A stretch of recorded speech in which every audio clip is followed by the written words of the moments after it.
Good evening, everybody, and welcome to this episode 2 of Pilgrims on the Digital Path. My name is Matt, and I have with me... My name's Mary Michelle, and welcome. Okay, well, thank you, everybody, for tuning in again, and thanks to all the people who watched, both the introduction and episode 1. We got a number of really nice comments, actually, and I think before we go on and talk about today's question, I'd like to go through some of those comments. So, Great idea, Matt. yeah, first of all, someone said, I think it was Mr. Doilick, said, what's the difference between spiritual and religious? Now, I did try and answer. I think I batted that away and said that might be a topic for a future week, which I think it probably Yes, I think is. so. But I don't know. Is there anything you want to add on there now, Mary Michelle?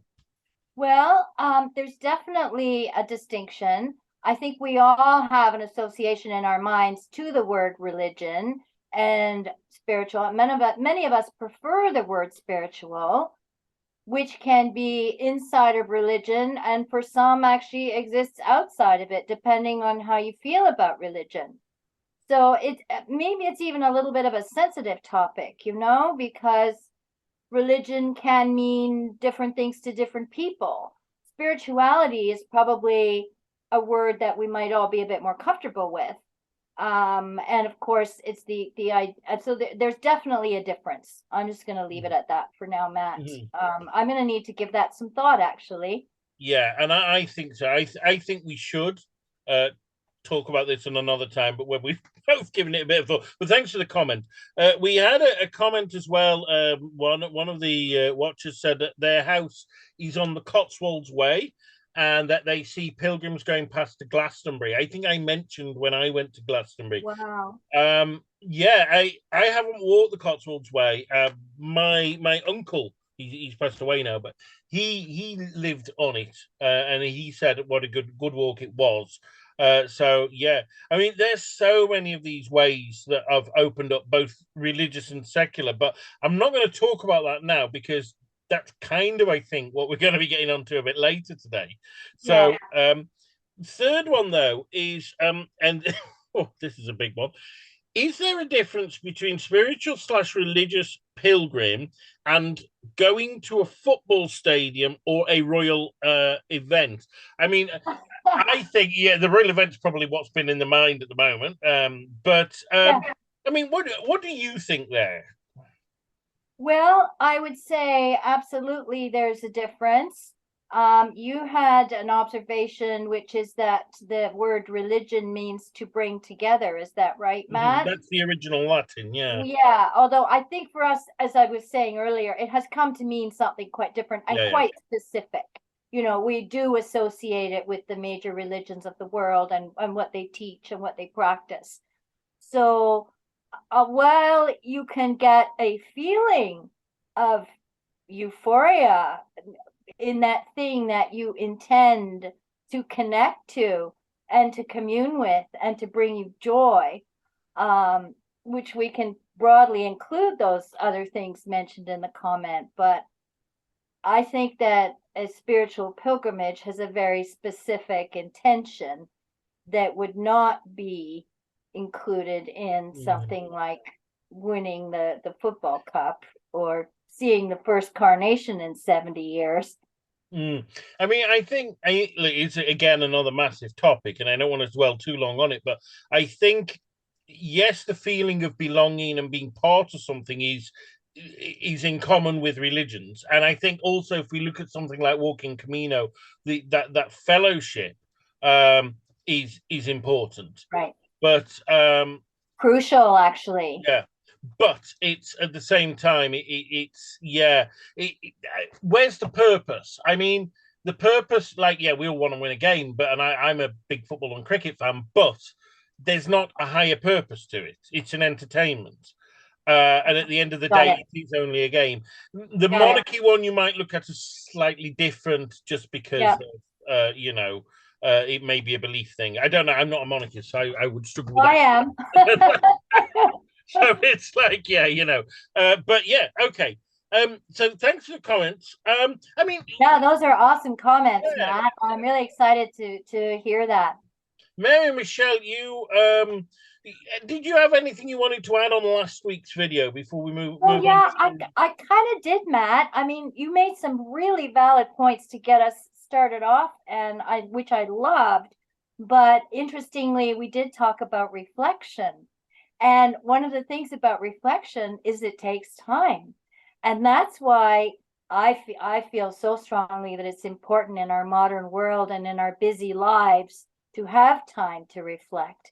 And you talked about retreats as well, which I definitely want us to talk about that in another episode. But we talked about the need for reflection. So anyway, as I reflected on what we talked about, I had a couple more thoughts, and I wanted to add a fourth reason for why one would undertake a pilgrimage, and that is the transformative aspect. That I think, now I can't speak for other people, obviously, but my sense is, and I've been studying this a very long time and listening to people and reading their books, and my sense is that we are seeking to be transformed in some way, or we're seeking, even if it's just some insight into ourselves, in its most basic form, that's transformational. And what's interesting about that, because I was working in the travel industry somewhat before COVID, and then I didn't do it anymore, but what one of the buzzwords in the travel industry was transformation, that people were, and everything was starting to be called transformative, that and we're talking about vacations, but that people wanted to experience something and be transformed on some level. So I just wanted to put that out there, that it's somehow there's a potential for some sort of personal transformation. And the last point I'd like to make, Matt, is that there's a redemptive element potentially.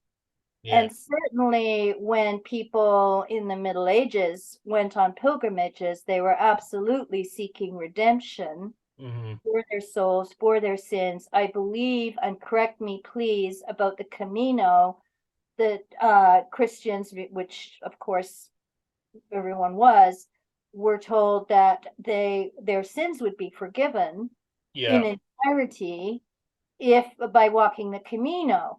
And one can see how there would be such a strong impulse to want to do that. So I just wanted to add those words transformative and redemptive to the table, and to, possibilities for future discussions.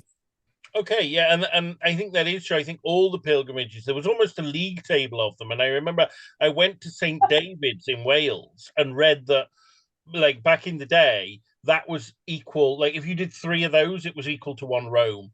And I think Bardsey Island was 2 of those was equal to a Rome or something, because it was a bit more dangerous. Right. So, yeah, there was a redemptive quality there that maybe okay. I don't. Yeah. Okay. All right. Right. So, what I want to do is I want to move on to the question. So, Mary Michelle, what's the question for today?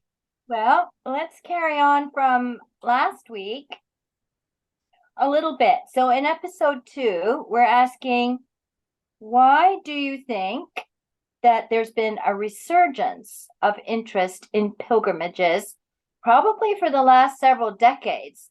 But it seems to, is certainly even in this new century, and with each new decade, seems to really, this is my impression, that more and more people are interested in the idea of a pilgrimage for all kinds of reasons. Do you have a response to that, Matt? I do. and I guess it's a convergence of several factors, in my opinion. Firstly, I think you're right. I think there's a resurgence of interest, or even a blossoming of interest. The Camino Frances, which now, if you go on discussion boards, people complain is too busy, was virtually dead in, I don't know when, I mean, certainly after World War II and that, like, people weren't doing it. And I heard, like, a tale, maybe apocryphal, that there was a priest that went along and painted yellow arrows. Really? But I've heard a few tales about why it kind of started up again. Some said that Franco did it to try and, get people to be more Catholic. Others is that it was a cultural thing. Wow. I don't know the truth. I've not done the research. Yeah, So well, something we can research a yeah. little bit. But there certainly has been, and the numbers are growing and growing. Apart from obviously the lockdown, which was not typical. They were it always peaked on Jubilee years, and then now Every 4 years, the right? average year is much higher than the Jubilee years, and the Wow. they go nuts. And yes, numbers perhaps can be a problem on certain sections, but it's not just the Camino Frances. I mean, the other Camino routes are coming back, or Absolutely, and have been developed more with more yeah. albergues and so on. And Yeah, Del Norte is now a thing where it wasn't really before, and Via de la exactly. Plata, and but also across the world, people are opening up pilgrimage routes, and they may be recreations of ancient ones, or they may be like the way of Saint Francis that brought us together. Oh, yeah, It's actually a modern invention. It's a yeah. brand new route, but it was done to walk in the footsteps.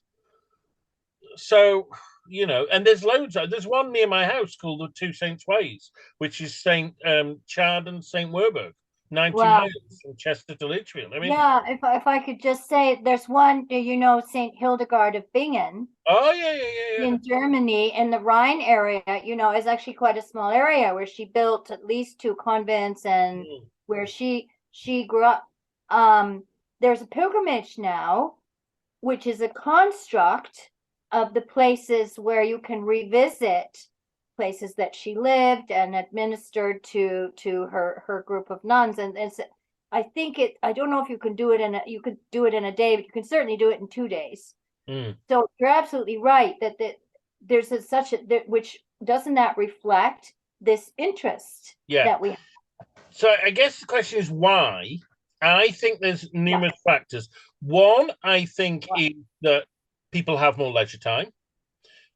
People are living longer, so there's more time when they're retired and things like that, which, and also I think there's a greater confidence. I mean, you talked about you worked in the travel industry. Travel now is very different than my grandparents' time, where they wouldn't do independent stuff. They'd go on coach tours or, organized group trips. Whereas now people have the confidence to go out and do stuff independently. And I think things like budget airlines and apps like booking.com and that have made the practicalities easier. Okay. So whereas that would have been much harder to do in the 90s, for example, when I started travel. But I think that it's more than that, because that's travel. Why pilgrimage? I do think there's a correlation with the fact that organized religion has gone down like that, and pilgrimage has gone up. And I think there is, for a lot of people, I've heard it described as a God-sized hole, or this, they have this spiritual need, but they don't feel, or people don't trust institutions these days, that they used to. But they still have that need, and it can be a way of fulfilling the need that they feel that they can't get through institutionalized religion, perhaps formal religion. Wow. I don't know. What have you got any thoughts on that? Well, I actually really like that, Matt, and I love how you always give these really great insights. Thank you, Matt. That was really great. And I think I would sum that up as people are looking for meaningful experiences, or a meaningful experience of their spirituality, which you actually just said very beautifully.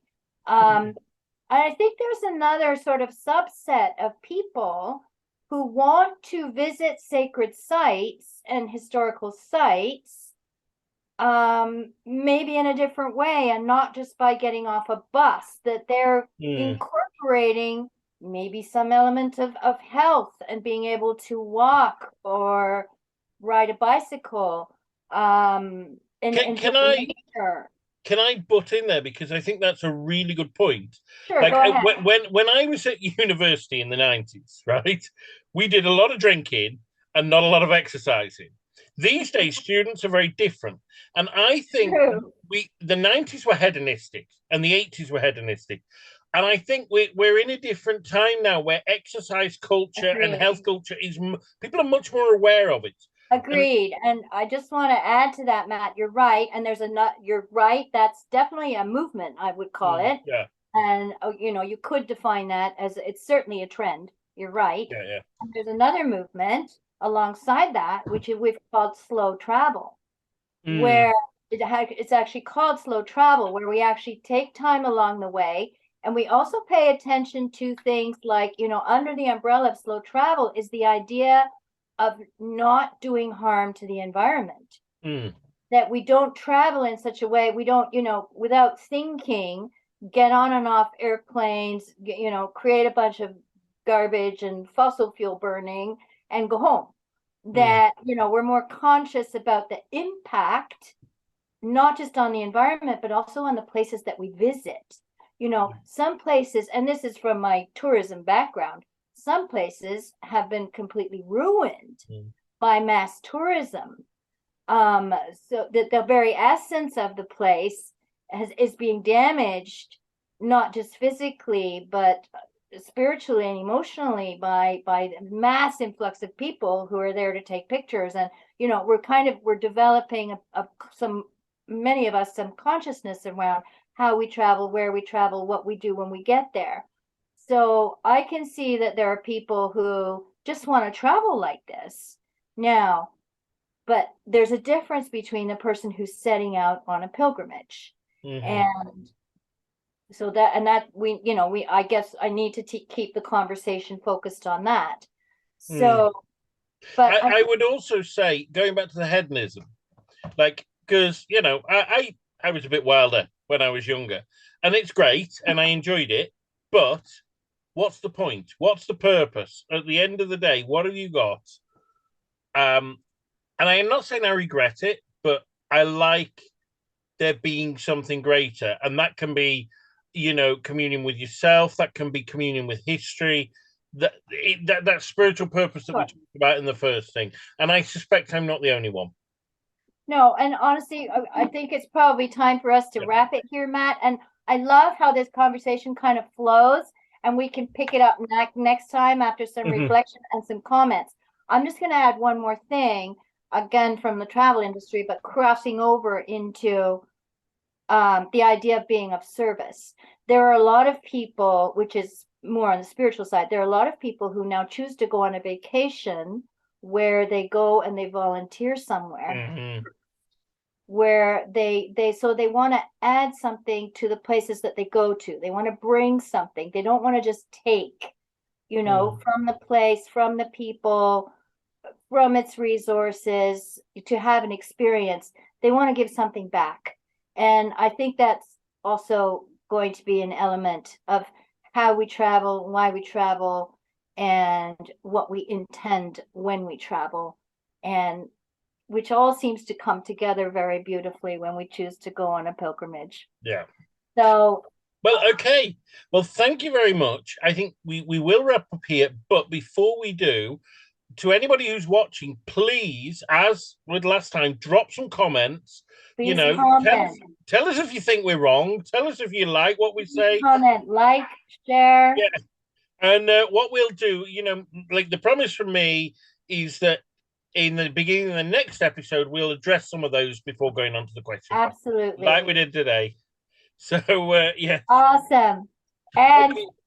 you've Thank you. got, Well, what did keep you say, traveling Matt? and stay on the path. Bye, everyone. Till next time.